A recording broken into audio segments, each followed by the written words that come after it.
하나님 말씀 보겠습니다. 하나님 말씀 출애굽기 4장 2절 말씀입니다. 4장 2절 말씀 우리 한 목소리 봉독하겠습니다. 시작.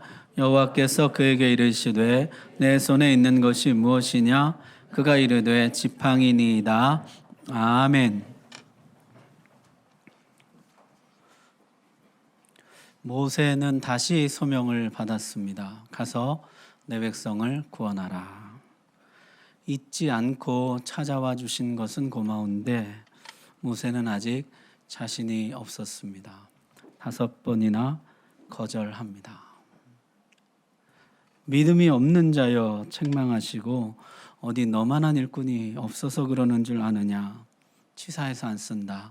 그러지 않으시고 5번 모세를 격려하고 설득하십니다. 유비가 제갈공명을 모셔오느라고 삼고초려를 했다는데요. 하나님은 모세를 사용하시려고 5번이나 찾아오시고 설득하십니다. 5번. 많이 거절한 것인가요? 조금 거절한 것인가요?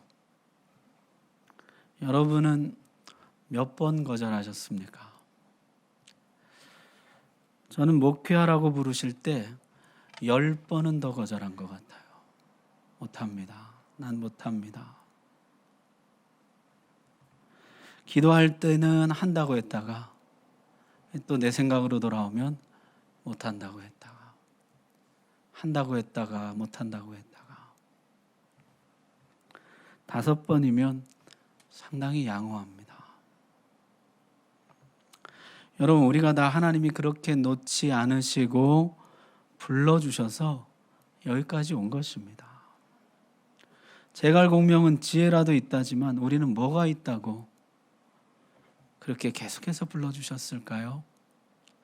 무익하디 무익한 종일 뿐인데 그렇게 끝까지 불러주셔서 오늘 우리가 주의 일꾼이 된 것입니다. 모세도 그렇게 일꾼이 되었습니다. 그렇게 달래고 달래서 출애굽의 위대한 역사에 나가게 되었는데요. 하나님은 어떤 무기를 주실까요? 저쪽은 지금 상당합니다. 바로는 당시 중동 최강대국 이집트의 왕입니다. 스스로를 태양신의 아들이라 칭하고 온갖 신들이 다 자기 발밑에 있다고 생각하는 사람이에요. 이집트는 4대 문명의 발상지였습니다. 최고로 발달된 문명과 최강의 군대를 가지고 있었다는 것이죠. 그렇다면 이쪽도 뭔가 맞수가 될 만한 무기를 주셔야 할 텐데 하나님 이렇게 물으십니다. 내 손에 있는 것이 무엇이냐? 예? 제 손에 있는 거요? 주님, 이제는 아무것도 없습니다. 지팡이 하나 남았는데요.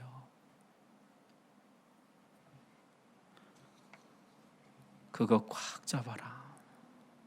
그게 내가 너에게 주는 무기라.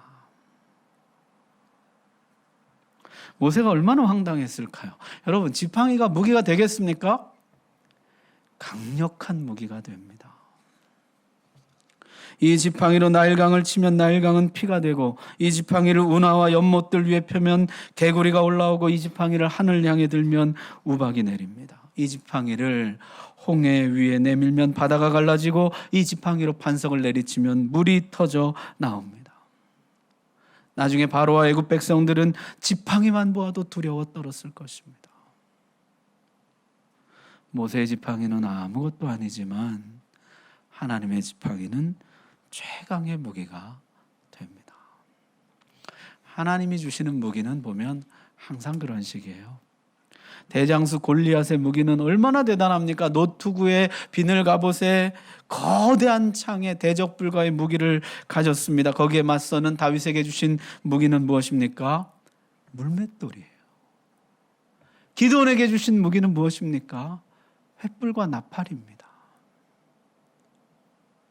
결과는 어땠습니까? 항상 승리했습니다.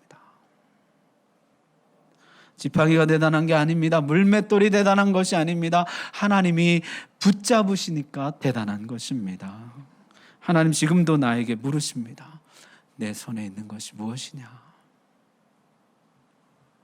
여러분, 하나님이 나에게 맡기신 사명에 비해서 내 능력은 너무나 초라하다고 느끼십니까? 사명은 막중한데 내가 가진 무기라고는 볼품없는 재능들 뿐이라고 느끼십니까? 그게 내 지팡이일 때는 그렇죠.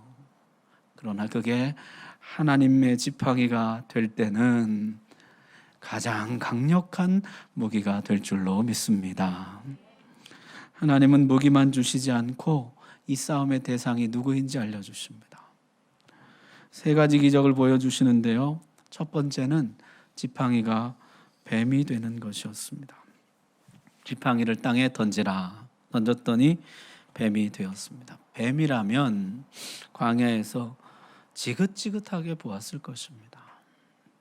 그런데 광야 생활에 익숙한 모세가 그 앞에서 놀라서 피했다는 거예요. 맹독을 가진 독사였을 것입니다. 그런데 이 장면이요, 모세에게는 상당히 익숙한 장면이에요.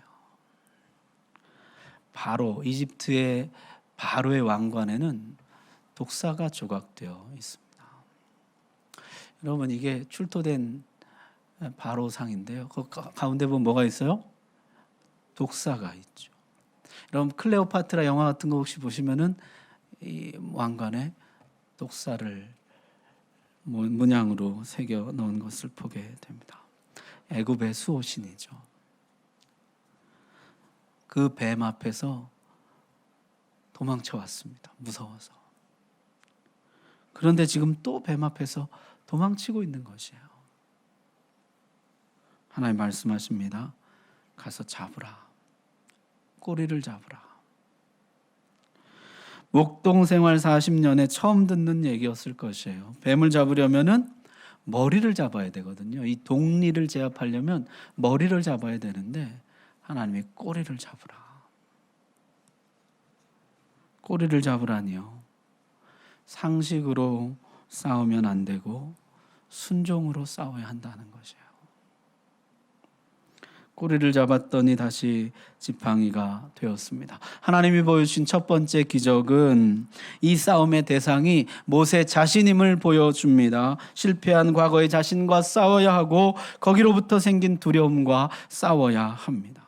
소명자가 된다는 것은 먼저 자기 자신과의 싸움이라는 것이에요. 본능으로는 도망칠 수밖에 없고 상식으로는 꼬리를 잡을 수 없습니다. 내 본능을 부인하고 내 상식을 넘어서서 순종으로 자기 자신과 싸워야 하는 것이죠. 5장에 가면요, 모세가 바로와 대면합니다. 처음에는요, 당당하게 말합니다. 여러분 5장 1절 한번 보십시오. 그 후에 모세와 아론이 바로에게 가서 이르되 이스라엘의 하나님 여호와께서 이렇게 말씀하시기를 내 백성을 보내라. 그러면 그들이 광야에서 내 앞에 절기를 지킬 것이니라 하셨나이다. 처음엔 꽤 당당하게 말했습니다. 그러나 바로가 무슨 헛소리냐, 여기 나 말고 주인이 또 누가 있느냐, 이 땅의 주인이 나이고 이 모든 백성들의 주인이 나인데 또 누가 주인이 있어서 내 백성을 보내라 하느냐, 호통을 쳤습니다. 모세가 당신은 이 백성의 주인이 아니라 하나님이 이 백성의 주인이라 하지를 못하고 3절 보십시오. 이렇게 얘기합니다. 히브리인의 하나님이 우리에게 나타나셨은즉 우리가 광야로 사흘길쯤 가서 우리 하나님 여호와께 제사를 드리라 하오니 가도록 허락하소서. 여호와께서 전염병이나 칼로 우리를 치실까 두려워하나이다. 가도록 허락하소서. 제발 보내주십시오. 아까는요, 내 백성 보내라, 하나님 그렇게 말씀하신다 이랬는데요, 지금은요, 제발 좀 가게 해주십시오. 모세가 상당히 위축되었습니다. 바로의 호통에 엄청 쫄았다는 거예요. 거기에 하나님이 하지도 않은 말씀 덧붙입니다. 여호와께서 전염병이나 칼로 우리를 치실까 두려워하나이다. 앞에 하나님이 이런 말씀을 하신 적이 없거든요. 만약 하나님이 전염병이나 칼로 치신다면 더 큰 노동력 손실이 아니겠습니까? 그냥 한 3일 정도 휴가 주시면 됩니다. 한 3일만 다녀오겠습니다. 저는 이 모세의 심정이 좀 이해가 됩니다. 바로는 무서운데 하나님도 무섭고, 이 백성 데리고 나가야 되는데 바로는 절대로 못 보낸다 호통을 치고,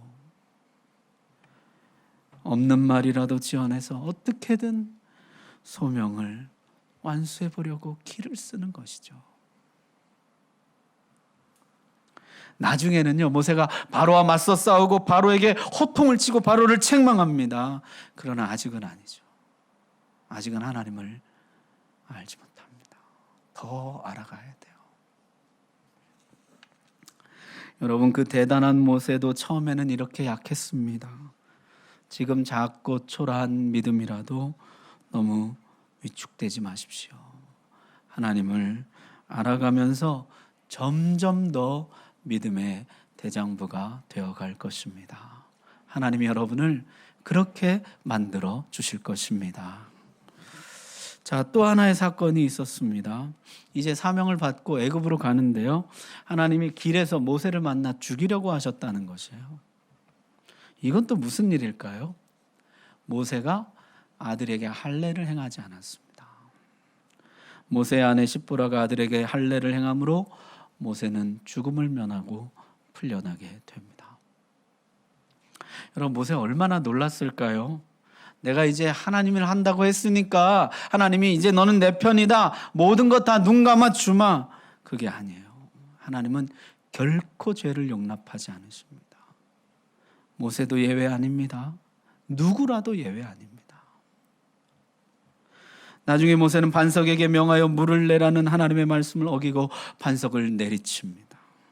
괜찮아, 지금까지 한 수고가 얼만데, 지금까지 고생한 걸 봐서 이번은 그냥 넘어가 줄게 하지를 않으시고요, 너는 여기까지라, 너는 약속의 땅에 들어가지 못한다 하십니다.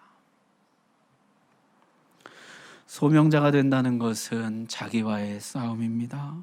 얼마나 많은 일꾼들이 남의 포도원 돌보다가 정작 자기 포도원은 소홀히 방치하는지 모릅니다.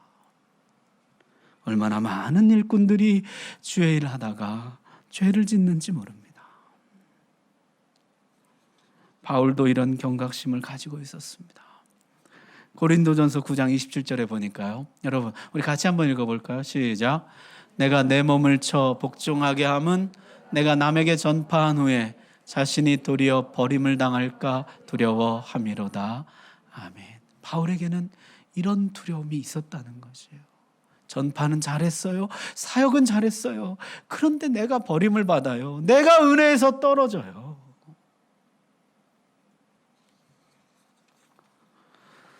나는 그걸 두려워합니다. 나는 끝까지 충성된 종이면서 동시에 하나님 앞에 신실한 양이고 싶습니다. 나는 잃어버림을 당하고 싶지 않습니다. 소명자의 첫 번째 싸움의 대상은 다름 아닌 바로 자기 자신입니다.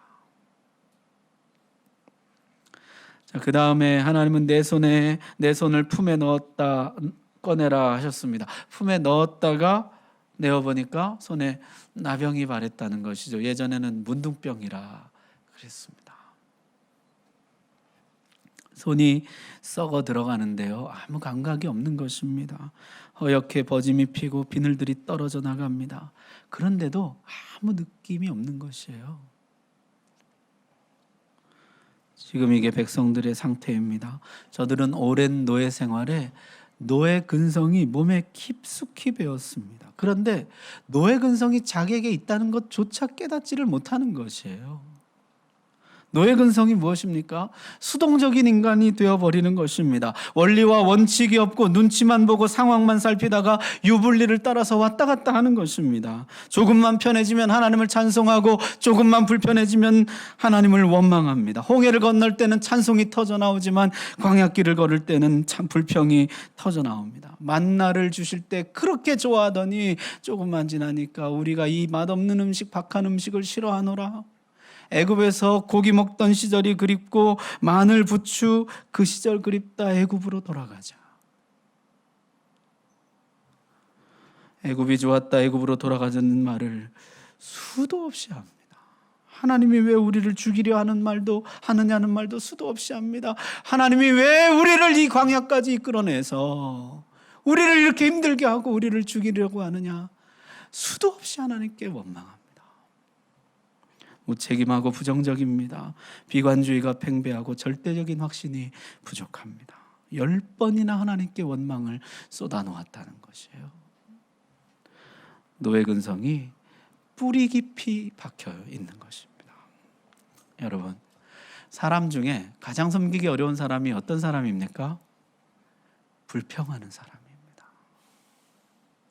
감사해도 힘든데 모든 일에 건건이 불평하는 사람 섬기는 것은 정말 힘겨운 일입니다. 섬기고 싶은 의욕을 꺾을 뿐만 아니라 그동안의 섬김도 다 헛된 것으로 느끼게 합니다.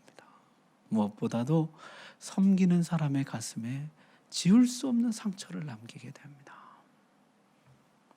모세가 그 일을 40년 동안 하는 것이에요. 처음에 백성을 만나서 하나님이 여러분을 건져내 주실 것입니다 했더니 백성이 믿으며 머리 숙여 경배하였더라. 그랬던 백성들이 출애굽하는 과정에서 노동량이 조금 늘어났다고 해서 하나님을 원망하고 모세를 저주합니다. 여러분, 바로가 순순히 놔주지 않을 거라는 거, 출애굽하는 과정에 상당한 저항과 반발이 있을 거라는 거 충분히 예상되는 일 아닙니까? 처음에는 고생이 좀 되겠지만 우리 견뎌냅시다, 이겨냅시다, 출애굽할 때까지 우리 약해지지 맙시다, 그랬더라면 얼마나 좋았을까요? 조금만 어려워지면 원망하고 저주하고 책임을 돌리는 것이 그들의 본성이라는 것이에요. 이게 40년 반복될 것입니다. 편해지면 좋아하고 불편해지면 원망하는 일이 계속될 것입니다.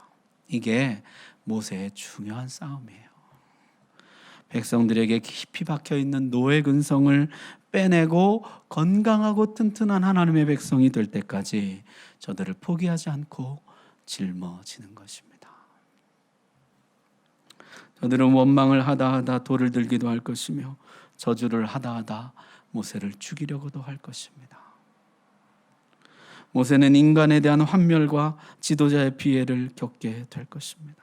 그러면서도 끝까지 백성들에 대한 긍휼과 사랑을 잃어버리지 않고 끝까지 선한 목자가 되어야 합니다. 그게 소명자의 싸움입니다. 여러분, 얼마나 많은 일꾼들이 주의 일 하다가 서로 원수가 됩니까? 서로 원망하고 미워하다가 이제는 서로 인사도 못하는 처지가 되어버린 일꾼들이 교회마다 얼마나 많은지 모릅니다.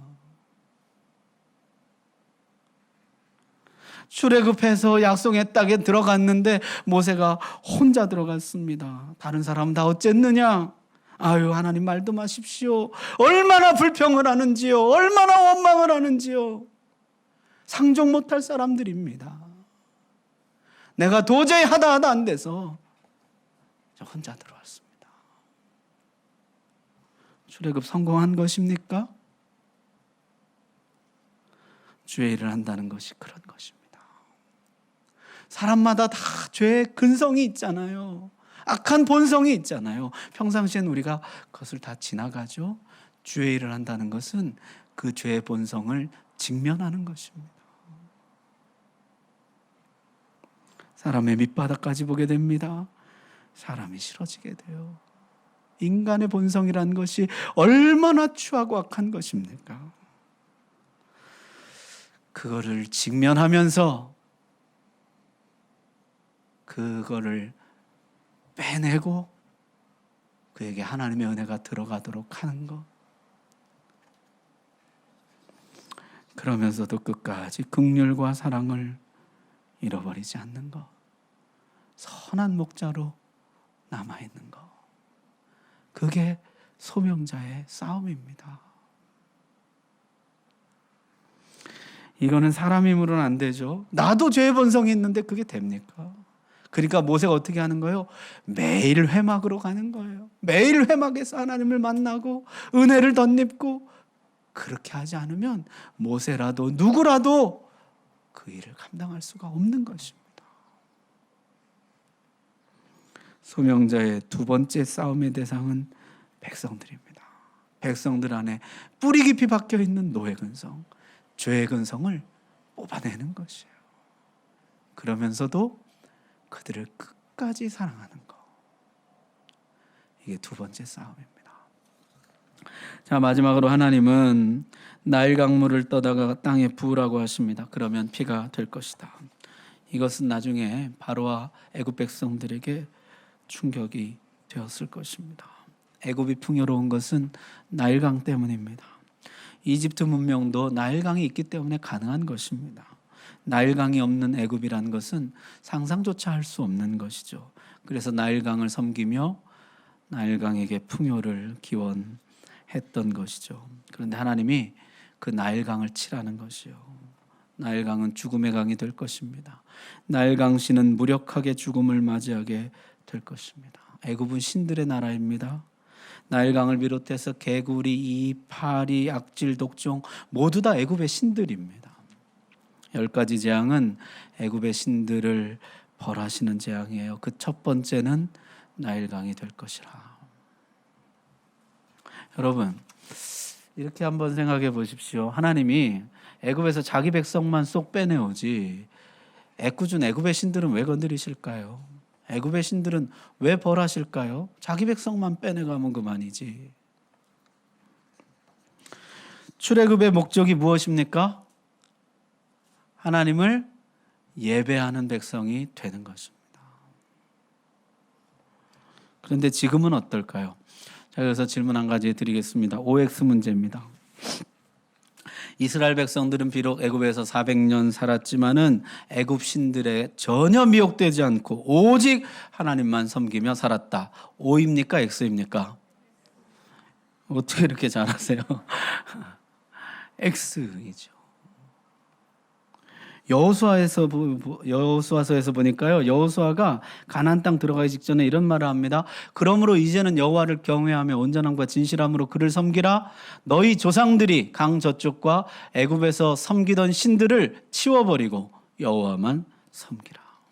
너희 이제 가나안 땅, 약속의 땅에 들어가는데 그동안 너희 조상 때부터 섬겨오던 애굽에서부터 섬겼던 그 애굽의 신들 다 치워버려라. 그리고 하나님만 섬겨라. 그렇게 이야기합니다. 이스라엘 백성들이 애굽에 살면서 많이 애굽 신을 섬겼다는 것이에요. 다 치워버리고 하나님만 섬기라. 여러분, 그거 다 치워버린다고 치워집니까?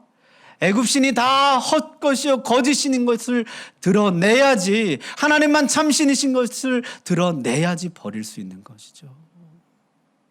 이제 하나님은 애굽에서 하나님만 참 신이시며 모든 신은 다 헛되고 거짓된 신인 것을 드러내실 것입니다. 그게 소명자의 싸움인 것이에요. 애굽에서는 나일강이 풍요를 약속하지만 가나안 땅에 가면 바알이 풍요를 약속합니다. 신약에 오면 만몬이 풍요를 약속합니다. 모세는 나일강을 쳐서 피가 되게 하고 엘리야는 바알을 쳐서 비는 바알이 아니라 하나님이 내린다는 것을 증명할 것이며, 주님은 만몬을 쳐서 우리의 모든 필요는 만몬이 아니라 아버지가 공급하신다는 사실을 밝히 드러내실 것입니다. 모든 소명자들은 이 싸움에 부름을 받고 있는 것이에요. 에베소서 6장 이렇게 말씀합니다. 우리의 씨름은 혈과 육을 상대하는 것이 아니요 통치자들과 권세들과 이 어둠의 세상 주관자들과 하늘에 있는 악의 영들을 상대함이라. 우리 모든 소명자들의 싸움, 모든 하나님의 일꾼들의 싸움, 모든 죄종들의 싸움은 이 세상 주관자들, 이 악한 영들이 다 헛되다는 거, 오직 하나님만 살아계신 하나님이라는 거, 그걸 드러내는 싸움이에요. 여러분, 많은 일꾼들이 세상과 싸우다가 그만 세상에 동화되어 버리고 말았습니다. 만몬과 싸우다가 만몬의 종이 되어 버렸습니다. 세상의 음란과 싸우다가 음란의 종이 되어버린 사람들 이야기를 우리는 종종 듣게 됩니다. 이 싸움은 위험한 싸움이에요. 하나님을 드러내겠다고 세상 신은 다 헛것이요 하나님만 참신임을 드러내겠다고 나섰다가 하나님을 드러내기는커녕 자기 영광만 드러내려다가 하나님을 가리는 사람이 너무너무 많습니다. 이 싸움은 결코 쉬운 싸움이 아니에요. 여기까지 듣다가 모세가 아이고 저는 못합니다. 저는 말을 잘 못합니다. 입이 뻣뻣합니다. 혀가 둔합니다. 말 못한다면서요? 하나님께는 말도 잘합니다. 꼬박꼬박 대답하고 한마디도 지지 않고 반박하고 거절하죠. 말 잘할 필요 없다. 있는 그대로 가서 전하기만 하면 된다. 능변, 달변, 협상의 대가가 필요한 것이 아닙니다. 하나님을 믿는 사람이 필요합니다. 하나님만이 유일하신 하나님이신 것을 믿는 사람. 그래서 그 하나님 전해주시는 말씀을 가감없이 바로도 두려워하지 않고 백성들도 두려워하지 않고 주신 그대로 전할 수 있는 사람. 그 사람이 필요한 것입니다. 여러분 그런 사람 되시기를 주의 이름으로 축복합니다. 세상 무서워하지 않고 하나님이 크심을 믿고 하나님 말씀을 있는 그대로 하라는 대로 전하라는 대로 전하는 것. 소명자의 싸움이 바로 여기에 있습니다. 듣든지 아니 듣든지 가서 전하는 것입니다. 깔보든지 우러러보든지 가서 바로 앞에 또 보이는 것입니다. 가서 하나님이 하라고 하신 말씀을 그대로 전하는 것입니다. 그러면 하나님이 스스로 자기 능력과 영광을 드러내실 것입니다. 여러분 바로의 입장에서 보면 이게 얼마나 우스운 일이에요. 노예 중에서 노인 두 사람이 와가지고 내 백성 보내라 하나님 말씀하신다. 이게 얼마나 바로가 볼 때는 같지 않은 이야기예요. 도대체 니네 신이 누구냐고. 자기 백성을 노예로 방치해두는 신이 그렇게 무능한 신이 무슨 내 백성 보내라고. 보낸 사자가 또 누굽니까? 왜 노인 둘을 보내가지고. 듣든지 아니 듣든지 우러러보든지 깔보든지 가서 하나님 말씀 있는 그대로 전하는 것입니다. 자, 그래 놓고 하나님은 모세의 마음도 헤아려 주시죠. 말 잘하는 아론을 붙여주겠다. 사실 말 잘하는 거 필요 없다고 그러셨는데 네가 그렇게 또 원한다니까 내가 말 잘하는 아론 붙여주겠다. 그렇게 하십니다. 여러분 14절 한번 보십시오. 4장 14절. 근데 4장 14절은 이렇게 말해요. 여호와께서 모세를 향하여 노하여 이르시되 레위 사람 내 형 아론이 있지 아니하냐? 그가 말 잘하는 것을 내가 아노라. 그가 너를 만나러 나오나니 그가 너를 볼 때 그의 마음에 기쁨이 있을 것이라. 거기 보니까 하나님 뭐라고 말씀하세요? 아론이 벌써 애굽을 출발해서 이쪽으로 오고 있다는 것이에요. 하나님 벌써 조치를 취해 놓으셨습니다. 벌써 아론이 애굽을 출발해서 오고 있는 중이에요. 하나님은 아론뿐만 아니라 나중에 가면 미리암도 다 준비해 놓으셨고요. 이 세 사람은 출애굽의 삼총사가 됩니다. 더 나중으로 가면 여호수아와 갈렙 모든 필요한 준비들을 하나님이 이미 다 마쳐 놓으셨어요. 믿음으로 가기만 하면 되는데 모세가 그렇게 말이 많았던 것입니다. 나중에 모세가 좀 민망했을 것 같아요. 하나님 다 준비해 놓으셨으면 그렇다고 말이나 좀 해주시지. 사람 민망하게. 여러분 모세에게서 우리 모습을 보게 됩니다. 이미 아론은 출발해서 오고 있는데 하나님은 이미 조치를 다 취해 놓으셨는데 아직도 불안해서 나 혼자 못한다고, 나 못한다고 우리의 모습인 것이죠. 이미 아론, 미리암, 여호수아, 갈렙 다 준비해 놓으셨어요. 하나님이 완벽한 계획 가운데 다 준비해 놓으셨어요. 그런데도 아직도 하나님 믿지 못해가지고 선뜻 나서지 못하고 주저하는 우리를 보게 됩니다. 다 이해하고 가려면은 못 갑니다. 믿고 가다 보면 이해하게 되는 것이에요. 주의 일은 그렇게 하는 것입니다.